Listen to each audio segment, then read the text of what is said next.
और सतयुग में दो भाइयों का बंटवारा होने लगा। एक बड़ा भाई और एक दूसरा छोटा भाई, दो भाई थे, दोनों का बंटवारा होने लगा। गांव के पंच बैठ गए, उन्होंने घर का संपत्ति का बंटवारा कर दिया। तो आखिर में धान का बंटवारा होने लगा। धान गेहूँ फसल, धान की फसल उनके यहाँ तैयार थी, तो धान का बंटवारा होने लगा। दो ढेरियाँ बनाई गई, एक ढेरी में बड़े भाई का हिस्सा, दूसरी ढेरी छोटे भाई का हिस्सा। एक मन गेहूँ, एक मन धान एक बड़े भाई की ढेरी में, एक मन छोटे भाई की ढेरी में, दूसरा मन बड़े भाई की ढेरी में, दूसरा मन छोटी की ढेरी में करके एक एक मन नाप नाप के दोनों के ढेरी बच गए। तो पंचों ने कहा ऐसा कर लेते हैं कि ये आधा आधा मन दोनों भाई को बांट देते, नीति तो यही कहती। तो बड़ा भाई उठकर खड़ा हो गया, बोले मैं पंचों से निवेदन करता हूँ कि ये एक मन जो धान है ना, ये छोटे भाई को दिया जाए, क्योंकि छोटा अभी थोड़ा सा कमज़ोर है, मेरे से छोटा है ना, इसलिए उसको ज़्यादा ज़रूरत है, छोटे को दिया जाए। तो तब छोटा और करके खड़ा हुआ, उन्होंने कहा नहीं नहीं नहीं पंचों, मेरी प्रार्थना है कि ये एक मन जो धान है ये बड़े भाई को दिया जाए, क्योंकि बड़े भाई का परिवार बड़ा है, उनके घर का खर्चा ज़्यादा है। मेरे तो बच्चे अभी छोटे हैं ना, मेरे घर का खर्चा कम है, मेरा तो इतने में गुजारा हो जाएगा। और बड़े भाई की ढेरी में जो है ना एक मन धान दिए जाए, ताकि उनके घर का खर्चा है, तो उनका बड़ा परिवार है, उनको ज़रूरत है। तो बड़ा उठकर खड़ा, बड़े गए छोटे, बड़े भाई के आगे तुझे बोलना नहीं है, बड़े की आज्ञा का मानना है।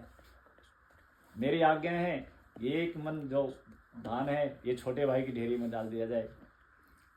छोटा तो चुप कर बैठ, तूने नहीं बोलना।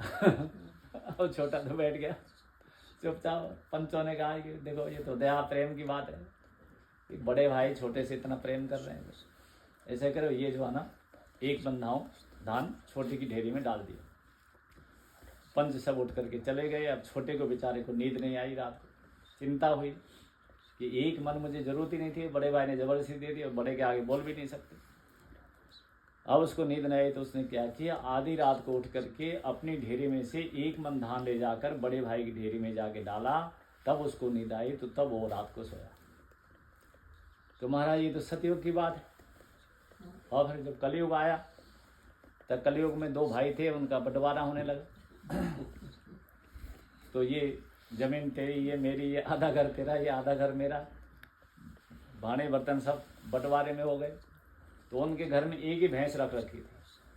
तो बड़ा छोट सोच रहा है एक भैंस है, उसको भी बांटना तो पड़ेगा। तो बड़ा भाई बड़ा समझदार था, चतुर था।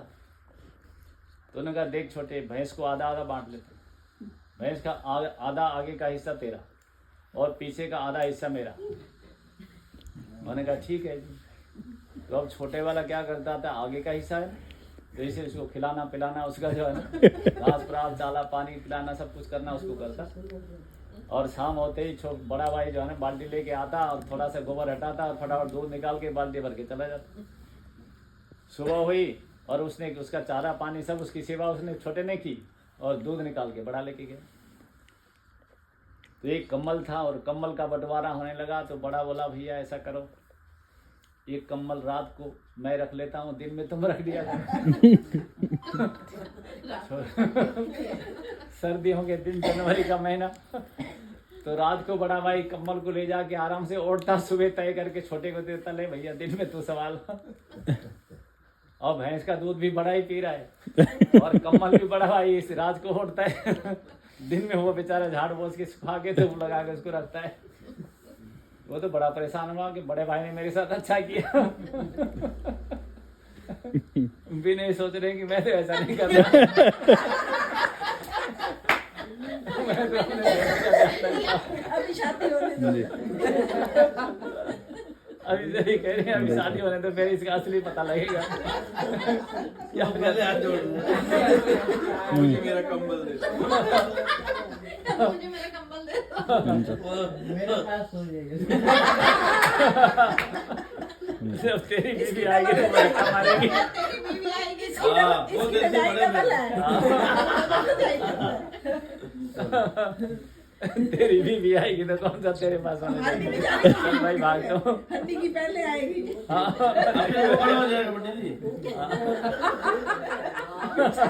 काम भी सारा वही करते हैं और उसी को भगा रहे हैं। इसकी पहले आए अच्छी आए, सबको संभालने वाले आए अच्छे आए। तो अब वो छोटा बेचारा परेशान होके किसी महात्मा के पास गया। बोले महाराज मैं बड़ा परेशान हूँ। मैंने कहा क्या बात हुई? बोले ये समस्या है जी, बड़े भाई जो है ना, भैंस की सेवा मैं करता हूँ, दूध वो पीता है, रात को कम्बल वो ओढ़ता है और बस सारा दिन संभाल के मैं रखता हूँ। उन्होंने कहा चिंता नहीं कर, मैं तेरे को युक्ति बताता हूँ, ऐसे ऐसे करिए, जा कल से तेरा काम बन जाएगा। अब महाराज महात्मा ने उनको युक्ति बताई और वो आ गया और शाम हुई, भैंस को घास भूस चारा चूरा खिलाया, दाना दूना खिलाया, पानी पानी पिलाया, उसको मालिश मालिश करी और उसके बाद बड़ा भाई जैसे बाल्टी लेकर दूध निकालने के आया तो छोटे ने जाकर 2 सोटी उस भैंस को मारी। अब भैंस बिचल गई, अब तो कहाँ वो दूध निकालने देती है। तो बड़ा भाई समझ गया कि आज इसको छोटे को हुआ गया, आज तक तो ये सेवा ही कर रहा था और आज तो इसने इतना मोटा डंडा ला के भैंस को मारी और भैंस बिचल गई, अब तो दूध निकालने देती नहीं। चलो थोड़ी देर बाद आता हूँ, आधे घंटे बाद फिर बाल्टी लेके आया तो छोटा फिर आया, उसने फिर 2 सोटी भैंस को लगाई। तो अब जो है ना बड़ा समझ गया। उन्होंने कहा भाई मेरे से गलती हुई, तू ऐसा कर, भैंस को मत मार, ये बाल्टी पकड़ तू ही दूध निकाले, ऐसा कर ले, और जिसकी लाठी उसकी भैंस। सुबह का दूध तू निकाल ले, शाम का दूध मैं निकाल लेता हूँ, दोनों परिवार का गुजारा हो जाए। उनका ठीक है, महाराज जी की युक्ति काम आ गई।